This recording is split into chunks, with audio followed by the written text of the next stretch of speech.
क्या लिखेंगे हम?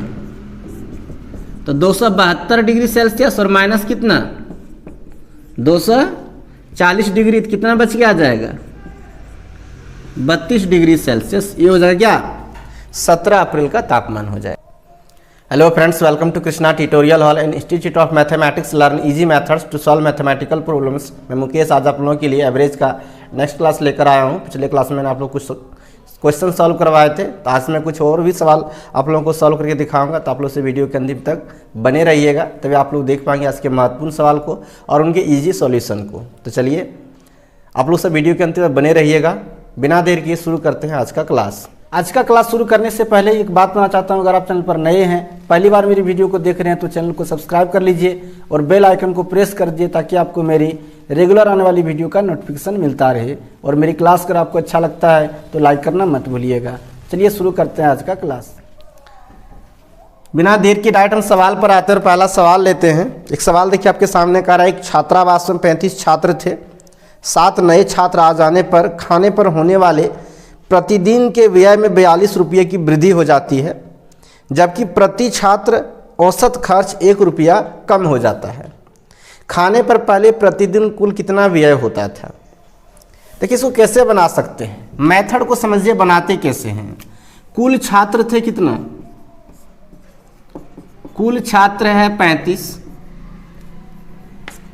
ये था। कह रहा 7 और नए छात्र आएंगे। नए छात्र आने पर कुल छात्र कितना हो गया 42। बात को समझिएगा, पहले कुल छात्र 35 थे, 7 और नए छात्र आ गए, यानी नए छात्र आने पर कुल छात्र कितना हो गया 42 हो गया। अब कह रहा है कि जब नया छात्र आया तो औसत खर्च में वृद्धि हो, प्रतिदिन खर्च में वृद्धि हो गया, औसत खर्च में नहीं, प्रतिदिन खर्च में 42 रुपया की वृद्धि हो गई। तो ये पूछा जा रहा है कि पहले प्रतिदिन व्यय कितना था। तो प्रतिदिन व्यय हम मान लेते हैं कि प्रतिदिन व्यय जो है मेरा वो है x रुपया। तो यहां प्रतिदिन व्यय कितना हो जाएगा, यहां पर प्रतिदिन व्यय हो जाएगा x प्लस 42 रुपया। यानी कुल छात्र 35 था, प्रतिदिन व्यय था x रुपया, तो औसत खर्च कितना हो गया। औसत खर्च अगर यहां पर देखा जाए तो कितना आ जाएगा, कुल खर्च में जितना संख्या उससे भाग दीजिए x बटे 35 रुपया।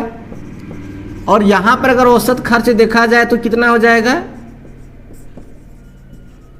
तो यहां पर औसत खर्च हो जाएगा कितना, कुल खर्च है x प्लस 42 और विद्यार्थी है 42, इतना रुपया। लेकिन कह रहा है कि ये जो औसत खर्च है वो इस औसत खर्च से कितना कम है, तो 1 रुपया कम है।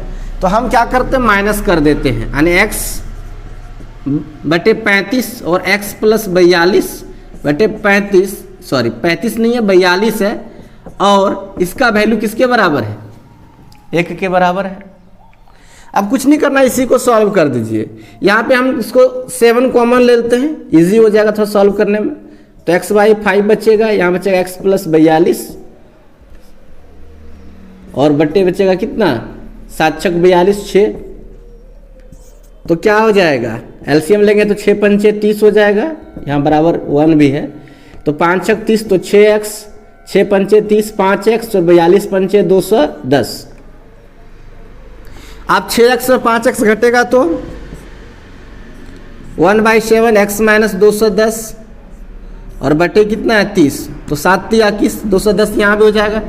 सॉल्व कीजिए तो लिख सकते हैं हम x माइनस 210 बराबर 7 या 21 यानी 210, और x बराबर कितना 210 प्लस 210 और x बराबर हो गया 420 रुपया।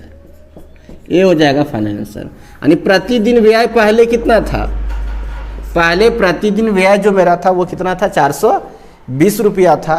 जब 7 नए छात्र आने 42 छात्र जब हो गया तो प्रतिदिन व्यय में क्या हो गया 42 रुपया की वृद्धि हो गई। चलिए अगर सॉल्यूशन अच्छा लगा है तो वीडियो पॉज करके लिख लीजिए और वीडियो को लाइक भी कर दीजिएगा।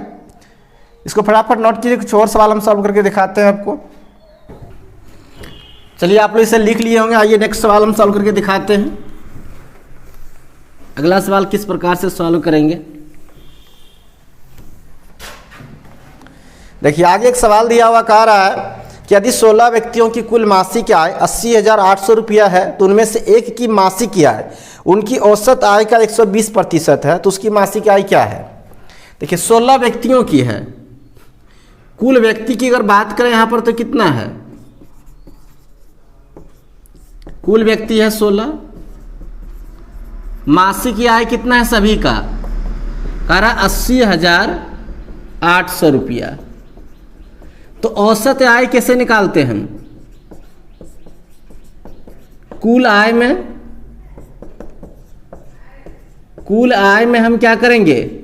16 से भाग करेंगे, कोई दिक्कत? तो 16 पंचे कितना? 80, फिर जीरो देंगे, फिर 16 पंचे 80, क्योंकि दो संख्या द्वारा जीरो देंगे, फिर यहाँ जीरो बार में लग जाएगा, यानी कितना आ गया? 5,050 आ गया ना। कि कुल व्यक्तियों 16 व्यक्तियों की मासिक आय 80,800 रुपये, तो औसत आया गया 5,050 रुपया। वो कह रहा है एक व्यक्ति का जो मासिक आय है उसके औसत आय का 120% है।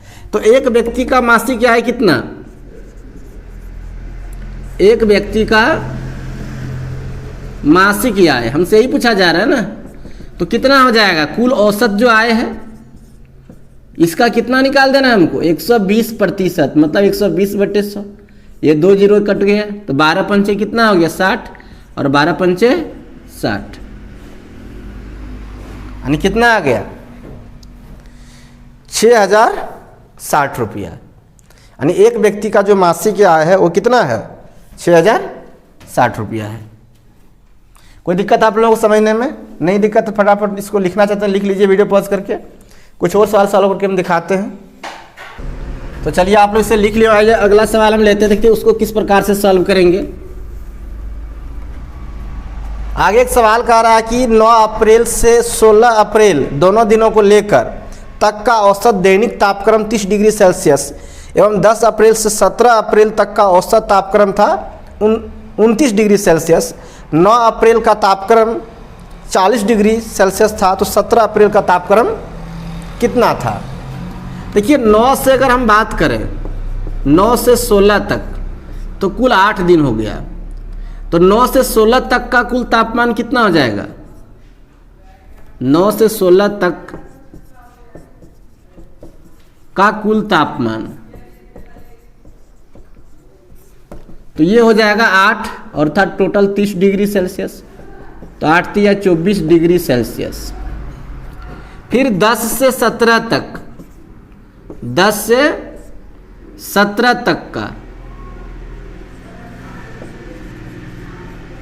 कुल तापमान कितना हो जाएगा? तो यहां भी टोटल कितना दिन हो रहा है? 8 दिन, और तापमान कितना था? 29 डिग्री सेल्सियस। तो 8 9 72 के 2 बचा 7, 8 दूनी 16 और 7 कितना? 16 और 7 हो गया 23, यानी 232 डिग्री सेल्सियस। अब हमसे कहा जा रहा है कि 9 अप्रैल का जो टेम्परेचर था यानी तापमान था वो 40 डिग्री सेल्सियस था, तो 17 अप्रैल वाला कितना था? अगर हम ऐसा करते, ये 10 से 17 तक का पता है, अगर हमको 9 से 17 तक का निकालना है तो 9 से 17 तक का कुल तापमान तो कितना हो जाएगा? तो इसको अगर निकालना है तो हम क्या करेंगे? 10 से 17 तक का पता है कितना? 232 डिग्री सेल्सियस, और एक 9 वाला भी हमको बता रखा था कितना है? 40 डिग्री, 40 ही दिया है ना, 40 डिग्री सेल्सियस दिया है, तो इसको जोड़ दो, कितना हो जाएगा? 2 4 3 7 2 272 डिग्री सेल्सियस। कोई दिक्कत? यानी 9 से 17 तक का तापमान 272 डिग्री सेल्सियस हो गया, और 9 से 16 तक का 240 है। तो क्या इसमें हम 9 से 16 तक वाला अगर घटा देंगे 17 तक वाला, तो 17 का नहीं निकल जाएगा? तो 17 तारीख का क्या हो जाएगा? 17 अप्रैल का पूछ रहा है, तो 17 अप्रैल का तापमान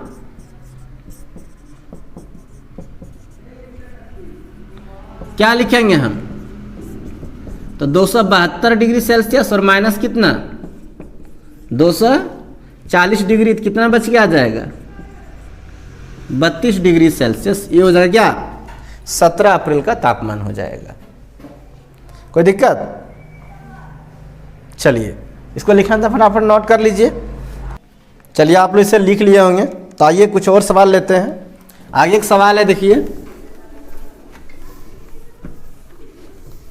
अगला सवाल कह रहा है कि सोमवार मंगलवार था, बुधवार का औसत तापमान 8 डिग्री सेल्सियस है, यानी Monday plus Tuesday plus Wednesday का तापमान टोटल 3 डिग्री हो जाएगा।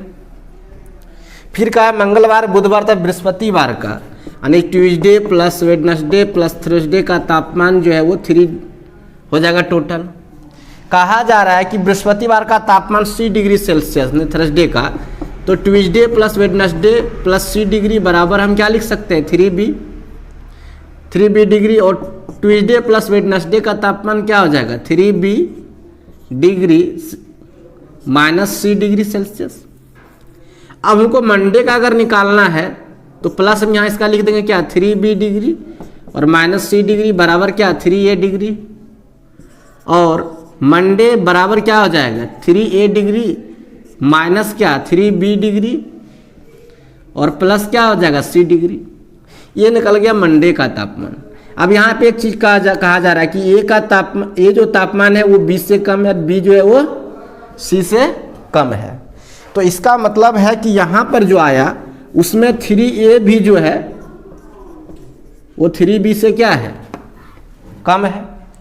जब a जो है b से कम है, इसका मतलब 3a भी 3b से क्या है कम है, और 3a में अगर 3b घटाएंगे तो वो तो बहुत कम निकल जाएगा, और उसमें अगर हम c जोड़ते हैं, यानी कहने का मतलब है ऐसा कि अगर हम 3a डिग्री में प्लस c कर देते हैं और फिर माइनस उसमें क्या करते हैं 3b डिग्री, तो इसका जो वैल्यू है वो c से भी क्या आएगा कम आएगा, क्योंकि यहाँ c किस में है प्लस में है, और जब इसमें घटाएंगे तो पहले से है ना, तो माइनस में आएगा, तो c से क्या आ गया कम आ गया। तो यहाँ पर जो मेरा वैल्यू है वो क्या है c से कम है।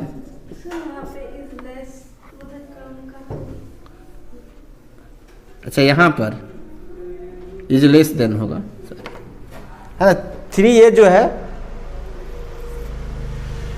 यहाँ पर क्या है 3a जो है 3b से क्या है कम है ना, इज लेस देन है, क्योंकि कह रहा है कि a जो है b से कम है, तो 3a भी 3b से क्या होगा कम है, और जब 3a में कुछ 3b घटाएंगे तो उसका वैल्यू किस में आएगा माइनस में आएगा, और यहाँ c किस में है प्लस में है। इसका मतलब कि जो मान आ रहा है वो c से क्या है कम है, तो ऑप्शन क्या हो जाएगा c से कम, c नंबर सही हो जाएगा ऑप्शन।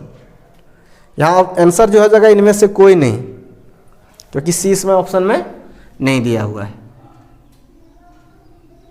तो चलिए फटाफट इसको लिखना चाहिए लिख लीजिए। आई होप आपने पूरी वीडियो देखा होगा, तो अच्छा क्लास कैसा लगा है कमेंट में जरूर बताइएगा। अच्छा लगा है तो लाइक कीजिए, ज़्यादा शेयर कीजिए, और नए हैं पहली बार मेरी वीडियो को देख रहे हैं तो चैनल को सब्सक्राइब कर लीजिए। तो चलिए मिलते हैं फिर नेक्स्ट क्लास में, तब तक के लिए आप सबको थैंक यू।